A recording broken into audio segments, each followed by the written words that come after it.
Olá, como vai? Eu sou Mônica Grayle e a nossa convidada no podcast é Ana Fontes, da Rede Mulher Empreendedora, uma rede para fortalecer e formar mulheres em gestão de pequenos e grandes negócios. Com 16 anos, já são mais de 3 milhões de mulheres conectadas e mais ou menos 50 milhões de reais em rendas de negócios que nasceram a partir dessa iniciativa. Ana Fontes, bem-vinda, tudo bem? Tudo bem, uma honra estar aqui com vocês.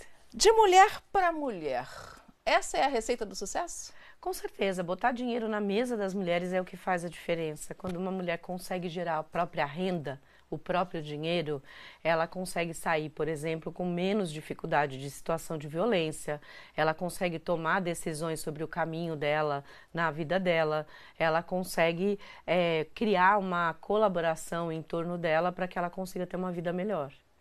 E vamos falar um pouquinho de como essa rede começou. Você contou num vídeo que você tinha adotado a sua segunda filha, Isso. Estava numa empresa há pouco tempo, não é? O que aconteceu? Na verdade, eu tinha saído de uma grande empresa, trabalhei de 18 anos como executiva numa multinacional, tinha saído, feito um tempo em casa, família, eu já tinha minha primeira filha, estava na fila de adoção para a segunda filha, e aí eu entrei nessa empresa. Quando eu entrei, eu avisei para eles que eu estava na fila de adoção. E aí, quando a minha filha chegou, eu estava lá há 2 meses e eu falei, olha, chegou minha vez na fila, eu estou 2 anos e meio esperando. No primeiro momento, eles falaram, nossa, que legal, parabéns.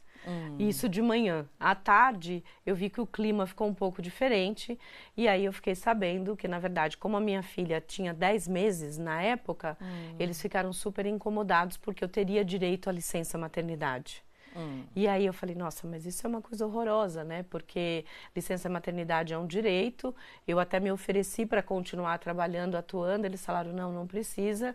E aí eu fiquei poucos meses, tirei a licença maternidade, fiz adaptação com a minha filha, voltei 4 meses depois e pedi demissão, porque eu falei, não é um ambiente aqui. E é uma realidade de muitas mulheres, né? E muitas mulheres, às vezes, até esperam um pouco, ficam nesse dilema, tenho filho, não tenho filho.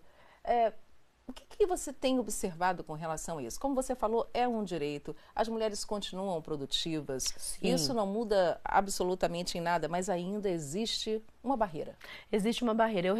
Eu sou muito ativa nas redes sociais, eu recebo diariamente dezenas de mensagens de mulheres ou porque foram demitidas pós-licença maternidade, ou porque não se sentiram mais parte e pediram demissão das empresas. Ainda é um tabu a questão do afastamento das mulheres pela maternidade. Por isso que eu falo que a licença parental seria a melhor. Em alguns países já são adotadas as licenças parentais. Ou seja, cuidar da criança fora amamentar, qualquer pessoa pode fazer. Né? O pai e a mãe podem fazer de forma conjunta, enfim, a família pode fazer isso. Mas a mulher que é penalizada. E aí, por conta dessa questão, quando você olha lá para o empreendedorismo feminino, você vê que 70% das mulheres começaram a empreender por conta da licença maternidade. Elas começam a empreender dos 30 aos 40 anos, que é exatamente o período onde as mulheres decidem ser mães. E aí isso vira um gatilho para elas. Mas dessa barreira surgiu a rede, não é? Sim. E hoje essa rede ajuda a tantas mulheres. Fala um pouco, por exemplo, e essa pergunta eu ia deixar para o final, mas ela vai para agora. Nesse momento em que uma mulher que assiste a gente aqui e que gostaria de saber o que eu vou fazer, como eu devo começar o meu negócio, o que ela faz? Ela entra na Rede Mulher Empreendedora. Nós somos um negócio social, então a gente não cobra absolutamente nada, de verdade. Está na internet. Você entra, você se cadastra, faz parte da nossa comunidade. Como é que a gente ajuda essa mulher?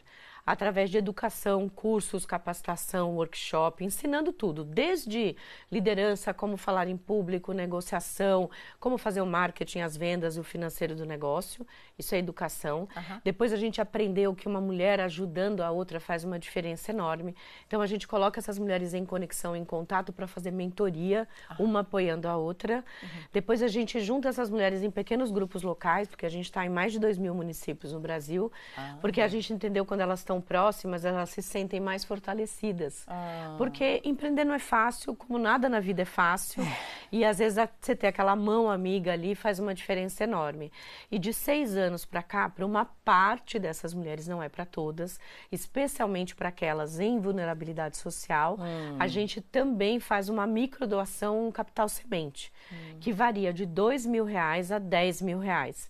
O que essas mulheres fazem? Ela compra um liquidificador, compra uma batedeira, ela divulga melhor o negócio, ela consegue fazer alguma coisa que vai ajudar o negócio. A gente dá esse dinheiro, a gente não cobra nada pelo dinheiro e ela vai usar esse dinheiro como ela bem entender para desenvolver o negócio. E por que isso é importante? Porque não adianta só educar e não dar dinheiro, não adianta não dar dinheiro e não educar.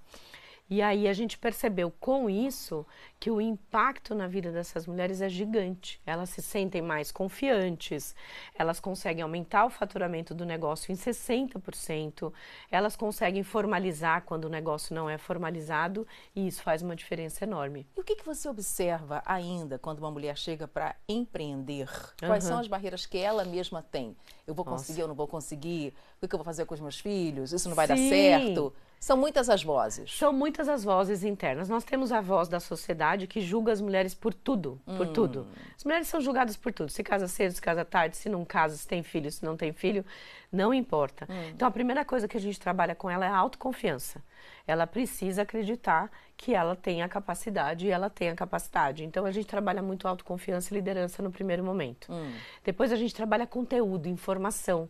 Nós, mulheres, não somos ensinadas a lidar com dinheiro, a cuidar da gestão desde criança, como são ensinados os meninos. Então, a gente trabalha muito isso. Como é que você cuida do seu dinheiro? Dinheiro não é bicho de 7 cabeças. Porque colocam na nossa cabeça que o dinheiro é território dos homens e não é o território das mulheres. Então, a gente fala para elas do DRE, a gente fala do fluxo de caixa, fala como é que ela tem que cuidar do negócio. Isso é muito importante.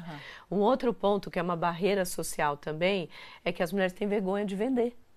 Né? Porque elas acham assim que vender é uma coisa, ai, nossa, eu vou me vender?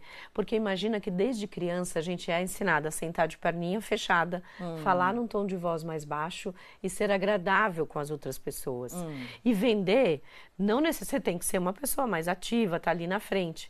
E muitas vezes elas têm vergonha por causa dessa construção social. Então a gente ensina essas mulheres a vender. A gente tem curso para falar, olha, você tem que negociar, você tem que botar seu preço, o seu trabalho vale. A gente tem inúmeras situações que a gente tem que mostrar para ela que ela tem que cobrar pelo trabalho dela. Isso é muito forte socialmente. Então, a gente ajuda essas mulheres a aprenderem a vender e, fora tudo isso, a gente ensina as mulheres a fazer uma coisa que os homens são ensinados desde cedinho, a fazer networking, relacionamento. Esse é um problema? Esse é um problema. Muita gente acha que está sendo usado ou que está usando. Eu falo para as mulheres o seguinte, network nada mais é do que você construir relacionamentos. E nós somos boas em relacionamento.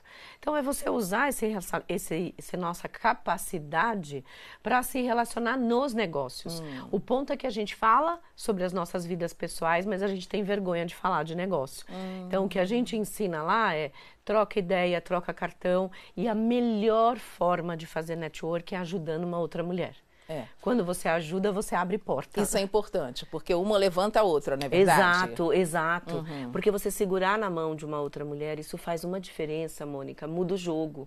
Eu falo para elas, segura na mão, abre uma porta, né? Apresenta essa mulher para uma outra pessoa, compra dessa empreendedora. Pois é. Faz uma diferença enorme.